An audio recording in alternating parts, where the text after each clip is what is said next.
30 जनवरी 1948 5:17 पर दिल्ली के बिरला हाउस में गांधी जी की 3 गोलियां मारकर हत्या कर दी गई थी। ये बात हम सभी ने सुनी है, पर जो बात हमने नहीं सुनी है वो ये है कि गांधी जी ने अपनी मौत के जस्ट 7 मिनट पहले उसे प्रेडिक्ट कर लिया था, यानी कि उन्हें पहले से ही पता था कि शायद वो मरने वाले हैं। दरअसल जब शाम के 5:10 पर अपने रूटीन प्रेयर्स के लिए ऑलरेडी लेट हुए गांधी जी को उनसे मिलने आए काठियावाड़ से कुछ लोगों के बारे में बताया गया, तब उनका जवाब था कि मैं उनको प्रेयर के बाद मिलूंगा अगर मैं जिंदा रहा तो। Isn't that very strange? कुछ किताबों के हिसाब से तो गांधी जी ये जानते थे कि उनका असैसिनेशन होने वाला है, लेकिन वो उसे रोकने के लिए कुछ भी करना नहीं चाहते थे क्योंकि वो जीना ही नहीं चाहते थे। यस, आई नो ये सारी बातें काफी इंटेंस है, मगर ये इंफॉर्मेशन हमें गांधी जी पर लिखी गई इन 4 मेन किताबों से मिली है। सो चलो इस पूरी मिस्ट्री को सुलझाने के लिए हम उनके मौत के पहले के आखिरी 1 घंटे को गौर से समझते हैं। सो शुरू करते हैं उस घंटे के ठीक 1 घंटे पहले, यानी कि शाम 4 बजे से, जब सरदार पटेल गांधी जी से मिलकर उन्हें अपने और नेहरू के बीच पीएम के पावर्स और देश के माइनॉरिटीज को लेकर चल रहे मतभेद के बारे में बता रहे थे। उनके बीच कुछ 30 मिनट की वार्तालाप हुई और फिर 4:30 बजे गांधी जी को खाना परोसा गया, लेकिन तब भी सरदार पटेल उनसे डिस्कशन ही कर रहे थे। ये 4 बजे शुरू हुआ डिस्कशन 5 बजे तक लगातार चलता रहा और उस बीच गांधी जी के नीस मनु ने उन्हें कई बार खास के 5 बजने की इत्तला भी की, क्योंकि हर रोज ठीक 5 बजे गांधी जी आम जनता के साथ किसी भी रिलीजियस बुक को पढ़कर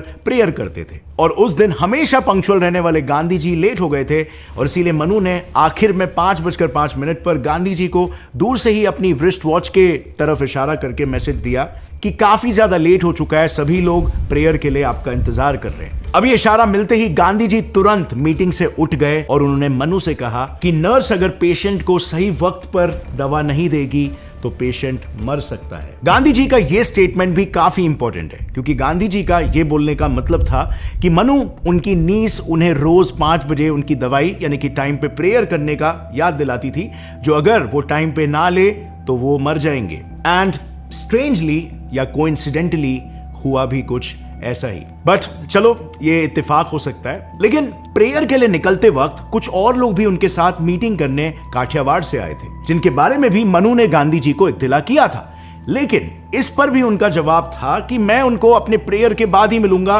वो भी अगर जिंदा बचा तो। ये स्टेटमेंट गांधी जी के पर्सनल सेक्रेटरी वी कल्याणकम ने खुद गांधी जी के डेथ के इंसिडेंट को याद करके लिखा था। ये दोनों स्टेटमेंट्स के बस कुछ ही मिनटों बाद ही उनका मर जाना थोड़ा सा स्ट्रेंज लगता है। इट्स लाइक वो ऑलरेडी ये जानते थे कि वो उनका आखिरी दिन था, लेकिन गांधी जी ने अपनी मौत को कैसे प्रेडिक्ट किया होगा। नाउ आई डोंट नो कि इसे हम प्रेडिक्शन कह भी सकते हैं या फिर गट फीलिंग या फिर उनका स्ट्रेटेजिक प्रीमॉनिशन, क्योंकि इस घटना के ठीक 10 दिन पहले उन पर ऑलरेडी एक असैसिनेशन अटेम्प्ट हो चुका था। दरअसल 20 जनवरी 1948 को नथुराम गोडसे उनके भाई गोपाल गोडसे ने 5 और साथियों के साथ मिलकर गांधी जी पर एक असैसिनेशन अटेम्प्ट कर दिया था। अब इन 5 में से इन 2 के नाम बिल्कुल याद रखना, क्योंकि पूरे प्लॉट में काफी इंपॉर्टेंट रोल प्ले करने वाले थे। पहुआ और बड़जे। इनका प्लान कुछ ऐसा था कि सबसे पहले पहुआ एक ग्रेनेड एक्सप्लोड करके भीड़ में पैनिक क्रिएट करेगा। उसके बाद बड़जे प्रेयर प्लेटफॉर्म के जस्ट पीछे एक जाली वाली दीवार से गांधी जी को शूट भी करेगा और उन पर एक ग्रेनेड भी फेंकेगा। फिर भी कोई चूक ना हो, इसलिए बाकी मेंबर्स भीड़ का हिस्सा बनकर खड़े रहेंगे ताकि अगर गांधी जी भागने की कोशिश करे तो चारों तरफ से अटैक किया जा सके। बट उनका ये प्लान फेल हो गया, क्योंकि फर्स्ट एक्सप्लोजन से कोई भगदड़ नहीं मची। बड़जे जो ने सबसे पहले शूट करने वाला था, उसे एकदम ऐन वक्त पर एक आंख वाला इंसान दिख गया। अब उसके हिसाब से ये एक बहुत ही बड़ा अपशगुन था और इसीलिए वो डर के बैकआउट कर दिया। और पहुआ जिसने पैनिक क्रिएट करने के लिए एक्सप्लोजन किया था, उसे जाहिर है लोगों ने पकड़कर पुलिस के हवाले कर दिया और बाकी बचे 6 लोग वहां से भाग गए। जब पुलिस ने पहुआ से पूछताछ की तो पहले तो उसने कुछ नहीं बताया, ना ही उसी ने किसी का नाम लिया, पर 22 जनवरी को उसने विष्णु करकरे का नाम बता दिया और पुलिस को यह इंफॉर्मेशन दी कि उस अटैक में पार्टिसिपेट किए कुछ लोग दिल्ली के कनॉट प्लेस एरिया में मौजूद मरीना होटल में रह रहे थे और कुछ लोग हिंदू महासभा भवन में अब ये पुलिस के लिए एक बहुत ही बड़ा लीड था।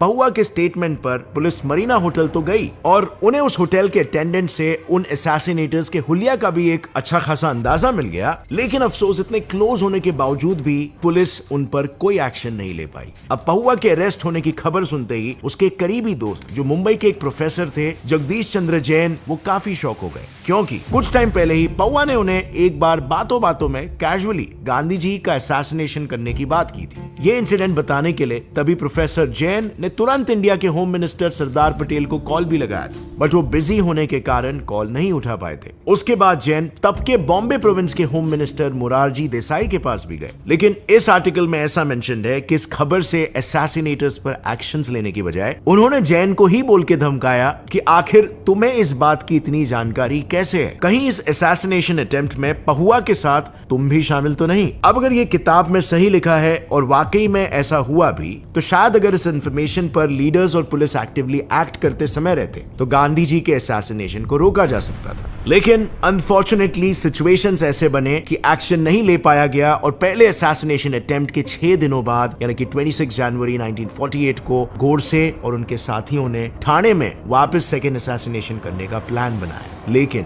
इस बार एक चेंज के साथ। सिर्फ एक ही बंदा मिशन पर जाएगा, क्योंकि ज्यादा लोगों से पकड़े जाने का डर भी ज्यादा होता है, और इसीलिए अगले ही दिन गोडसे प्लान को अंजाम देने के लिए फ्लाइट लेकर दिल्ली के लिए रवाना हो गए। लेकिन काम को एफिशिएंटली पूरा करने के लिए उनको एक reliable gun the 9mm M1934 model Beretta revolver की जरूरत थी, जो उन्हें ग्वालियर से मिलने वाली थी। इस पिस्टल का इंडिया में मिलना काफी रेयर था, क्योंकि ये एक इटालियन मेड पिस्टल थी जो उस वक्त 4th ग्वालियर इन्फेंट्री या सिंपली ब्रिटिश आर्मी के कर्नल वीवी जोशी के पास थी। उनसे ये पिस्टल फिर गोडसे को ग्वालियर के सबसे बड़े आर्म्स डीलर जगदीश गोयल और ग्वालियर में जो हिंदू महासभा के हेड थे डॉक्टर परचूरे, इन दोनों ने अपने कनेक्शन से दिलाई थी। गोडसे ने उनसे ये पिस्टल उस वक्त 500 रुपए में खरीदी थी, मतलब आज के कंपैरिजन में ये अमाउंट लगभग 70 से 80 हजार रुपए के आसपास होगा। अब इतनी महंगी पिस्टल खरीदने का एक ही मेजर कारण था। बेरेटा M1934 को वर्ल्ड वॉर के समय की मोस्ट रिलायबल साइडाम कहा जाता था, क्योंकि ये एक सेमी ऑटोमेटिक पिस्टल थी जिसमें 7 बुलेट राउंड्स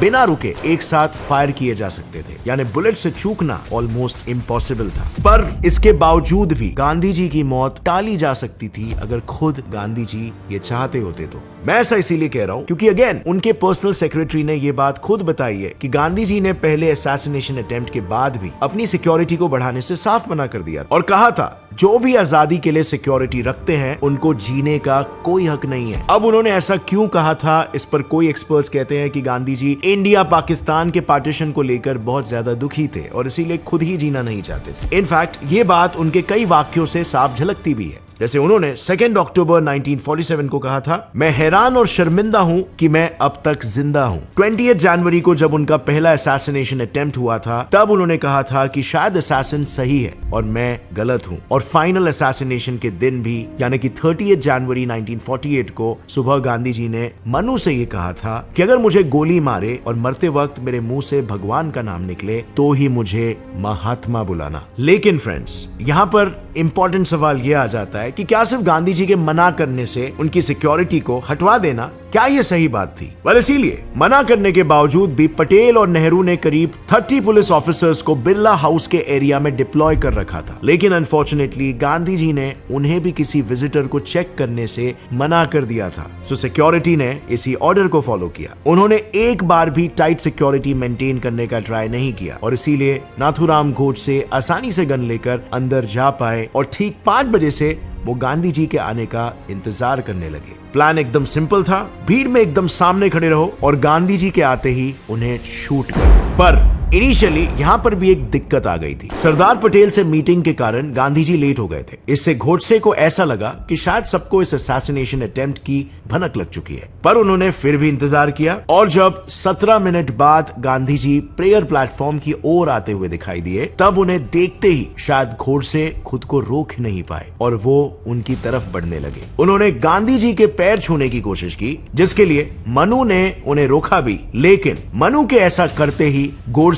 ने उसे धक्का मार दिया और अपनी पिस्टल से ठीक 5:17 पर गांधी जी पर 3 गोलियां चला दी। अब यहाँ पर एक और एक स्ट्रेंज बात सुनो। ओपन मैगजीन के हिसाब से नथुराम के अरेस्ट के बाद दिल्ली हाई कोर्ट में ट्रायल शुरू हुआ, लेकिन इस केस में नथुराम गोडसे और कुछ 2 से 4 एक्यूज के अलावा बाकी लोगों पर कोई केस रजिस्टर नहीं हुआ। इनफैक्ट गोडसे को बेरेटा पिस्तौल सप्लाई करने वाले जगदीश गोयल और डॉक्टर परचुरे का तो फाइनल चार्जशीट में नाम तक नहीं था, जबकि ट्रायल कोर्ट ने डॉक्टर परचुरे को लाइफ इंप्रिजनमेंट की सजा भी सुनाई थी, लेकिन फिर भी पंजाब हाई कोर्ट ने उन्हें नॉट गिल्टी करार दिया। अब कुछ हिस्टोरियंस का ऐसा मानना है कि इसीलिए हुआ क्योंकि जब इंडियन गवर्नमेंट ने हैदराबाद के निजाम के खिलाफ प्रॉक्सी वॉर किया था, तब हिंदू महासभा और स्पेशली घोड़से को पिस्तौल दिलाने वाले डॉक्टर परचुरे ने इसमें अहम रोल प्ले किया था। उस वजह से शायद उनका नाम फाइनल चार्जशीट से हटा दिया गया था। तो ये थी फ्रेंड्स गांधी जी के डेथ की काफी उलझी हुई कहानी, जिसमें इस घटना के लिए आप कई किरदारों पर उंगली उठा सकते हो,